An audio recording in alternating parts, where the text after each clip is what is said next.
Akkam jirtu dhaggeeffattoota keenya yeroo kana qabnu sin dhageechisna an Ejersaa Abdiiti. Godina Kibba Lixaa Shaggar Ona Qarsaa Maallimaa keessatti waraanni mootummaa PP manneen hawaasaa gubaa jiraachuun barame. Godina Kibba Lixaa Shaggar Ona Qarsaa Maallimaa ganda Qoree Saabii jedhamu keessatti muddee 13/2025 waraanni mootummaa PP manneen jiraattota gandichaa hedduu ibiddaan gubanii barbadeessuu jiraattonni maddeen keenyatti himanii jiru. Bifuma kanaan abbaa maatii sadii kan ta'e obbo Tashaalee Margaa meeshaalee mana keessaa tokko osoo hin hambisin mana wajjin jalaa guban jechuun jiraattonni naannichaa dubbatanii jiru. Akka jiraattonni kunneen jedhanitti sababa tokko malee maqaa qabata waraana bilisummaa Oromoo waliin qabdu jedhuun manneen uummataa irra deemuun meeshaalee barbaadan keessaa fudhachuun kan fedha isaan hin taane manichuma keessatti ibiddaan kan gubanii barbadeessan ta'uu jiraattonni kunneen dubbatanii jiru. Maqaa Oromummaa daldala godhachuun murni mootummaa PP uummata harka duwwaa roorrisuu kan jabeesse yoo ta'u hidhaa ajjeechaa fi gubaatiin manneen uummataa isa tokkodhas jedhani. Godina Wallagga Bahaa Ona Guutoo Giddaatti humnoonni finxaaleeyyii faannoo uummata buqqisaa jiraachuu maddeen dubbatan.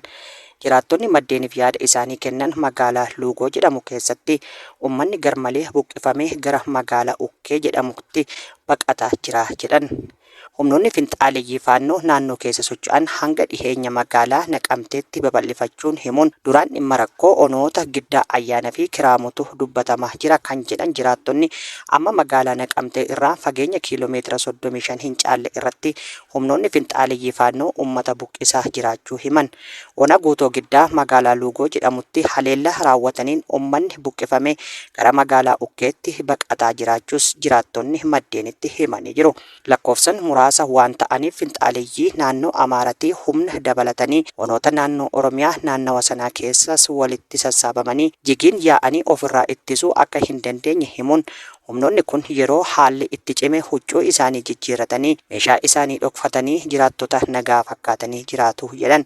Mootummaan dhimma kana bareechee beeka garuu tarkaanfii irratti fudhachuuf fedhii hin qabu jedhan jiraattonni maddeeniif yaada isaanii kennan kun.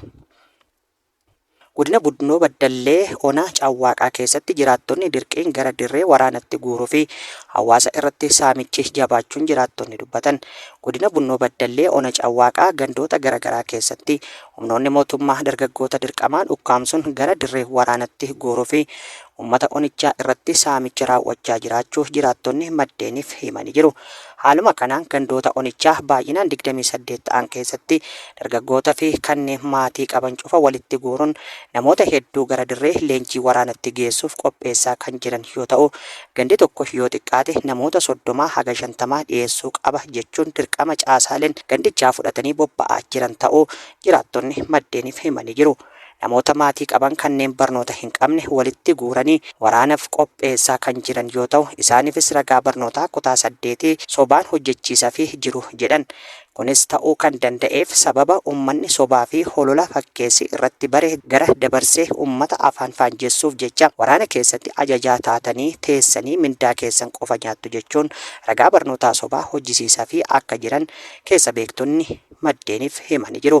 Kana malees onichatti yeroo garaagaraa irra deddeebiin kan mul'atu gochootni alseerummaan adda addaa maqaa gibiraa fi inshuraansii fayyaa ijaarsawwan adda addaa buusaa gonofaa fi kanneen biroo tarreessuun guyyaa dhihee bari'uun uummata irraa saamicha daangaa dhabeessa gaggeeffamaa jiraachuus jiraattonni dabaluun ifoomsanii jiru. Hawaasni Oromoo biyya Kaanaadaa magaalaa Edmonton jiraatan lammiilee godina Shawaa Kaabaa Ona Dagam magaalaa Hambisootti sababoota garaagaraan buqqaaniif deeggarsa taasise. Gargaarsi kun karaa waldaa walgargaarsa Oromootiin kan qaqqabe yoo ta'u daakuu fi zayitni nyaatas hawaasa bakkoota garaagaraatii buqqaanii magaalaa keessa jiraniif kennamuu maddeenuuf ifoomsanii jiru. Bakka bu'aan waldaa gargaarsa Oromoo wayituma kana akka jedhanitti lammiilee sababoota garaagaraatiin qe'ee isaanii irraa buqqifamanii haala rakkisaa keessa jiran gargaaruun dhimma akkaan murteessaa ta'uu himanii jiru. Hoogganaan waanjira buusaa gonofaa Ona Dagam obbo Tasfaayee Abarraa gama isaaniitiin magaalaa Hambisoo keessa namoonni 34 ta'an sababoota namtolchee fi uumamaan bakkoota garaagaraatii buqqifaman akka jiran dubbachuun lammiilee kanneen deebisanii ijaaruuf deeggarsi cimaan akka barbaachisu dhaamanii jiru. Egaan hordoftoota keenya oduun har'aaf qabnu asirratti raawwannee jirra. Qophiilee keenya biroo waliin turtii gaarii isiniin jenna.